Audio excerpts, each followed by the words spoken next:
Okay, so how many of you guys stress out over a test or even a speech for this class? How many of you guys have stressed out just this week? Okay, today I'm going to explain to you guys the many effects that stress has on your body.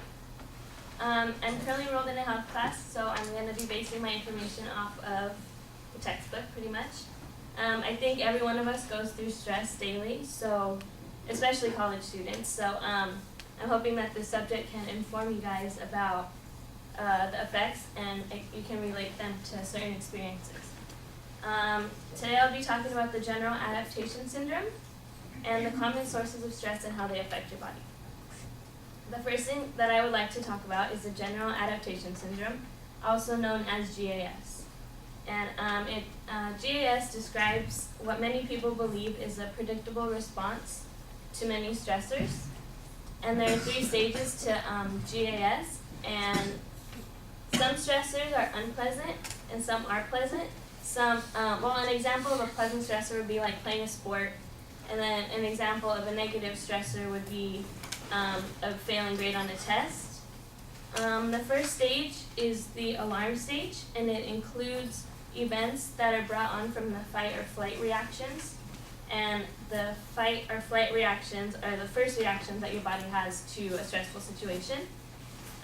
During the alarm stage, your body is more susceptible to sickness or disease because it's ready to deal with the stress that's like oncoming. And then the second stage is the resistance stage, and that's when your body learns to cope with the stress, and it just gets more susceptible, kind of like the first stage, but it's just a little bit more, like you're ready to deal with the stress more in the second stage. The third stage is the exhaustion stage, and that's if the stressors persist or get worse. It can become a life-threatening psychological state. Most people don't get to the third stage because they kind of just drop like their stressful situation. And there are two questions that you can ask yourself in a stressful situation. You can ask if you can change it, and if you can change it, or if you can't change this, then will you get through it? And most of the time people can get through their stressful situation within like a period of time.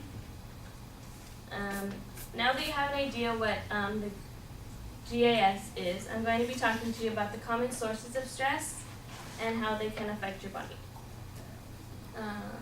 There are many causes of stress, but no one really pays attention to the reaction that your body can have. Some of the known causes that were listed in my textbook were major life changes such as divorce, or marriage can even stress you out sometimes. Daily hassles such as losing your keys or your wallet. College stressors such as academic stress, studying for tests, taking tests, failing classes, that type of things. And then job-related stressors is pretty much stressing out over your job. It's self-explanatory. Okay, now I want to explain my visual aid. Here, these are just some of the reactions that your body can have to stress. When you stress out, more blood goes to your brain. Your salivation increases. More blood goes to the muscles. Respiration increases. The digestive system slows down. Blood receives more energy-producing substances. You're more susceptible to get blood clotting because that increases. Your hearing ability also increases. Your pupils dilate to take in more light. Your sweating increases. Your heart rate and your blood pressure increase. Your urine production decreases. Your body cells release energy faster, and your muscles tense up. These are just the natural reactions that your body goes through when you are stressed out. So today I've talked about the GAS syndrome and some of the causes and how stress can affect your body. And as you can see, there are many reactions that your body can have to daily stressors, and there's no way to eliminate stress from your life completely. But there are many ways to reduce stress so it won't excel to the exhaustion stage.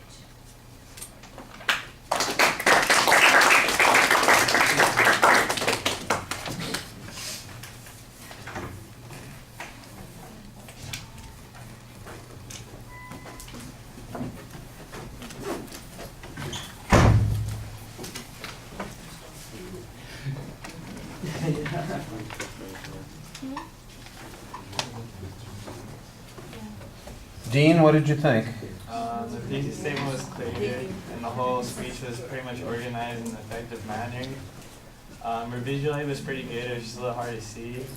And then the only real bad thing I could pick out of it was that she kind of like looked at the paper a lot, and she had note cards that would have been a lot less troublesome. But overall, I thought it was a pretty good speech.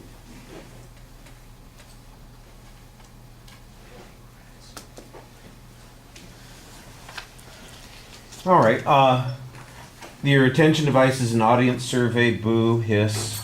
I told you guys not to do that, and I think that you need to have something a lot more interesting to pull us into this.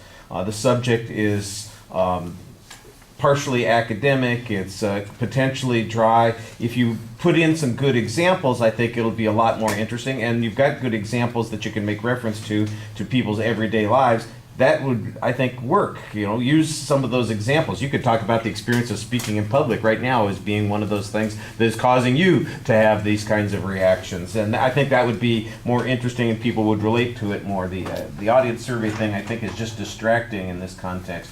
The thesis was very clearly stated. You've got a pretty clear preview. There are just a couple things that you're going to talk about.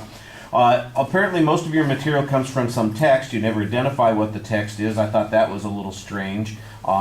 You give us the definition of gas, GAS, I guess. So that's, you know, as soon as I wrote it down, I said, oh, it gives you gas. That's what's going on. So, you know, that's how I remember that. And I thought that was pretty good. The explanations on that part were fine. Again, I think this is a place where you could use some illustrations and examples, real practical experiences and elements to talk about those points. The transition to the second part was clear, but it was a little ham-fisted. It's, you know, kind of obvious. So maybe you could be a bit more graceful, but it was smooth, like I said. I think it's one of those things, a little polish on the presentation would help. On the visuals, I think that there are several things that jump out at me that are problematic. First of all, the size of the visuals, they're very difficult to see. And on the writing, for example, it's almost impossible to read because the lettering is basically done with a single pen, and at that distance, I think, unless you're sitting close enough, people aren't going to be able to pick out those things. So all of that's wasted energy. If you wanted to, you could have just taken those things, left that out, and just left the little picture icons. The picture icons are also a little small too, and I think that's problematic. There's also too many of them on the one page, so that seems awkward. I didn't understand why you didn't have a visual for the stages that you talked about in the first part. That seemed like it would have been a natural for you to, to give us an illustration, a visualization of what those stages were and how they're different from one another. I didn't understand why you were using a human being as a tripod when there was a perfectly good tripod sitting in the corner of the room. However, I thought that she did a very nice job, but it's potentially distracting to do that, and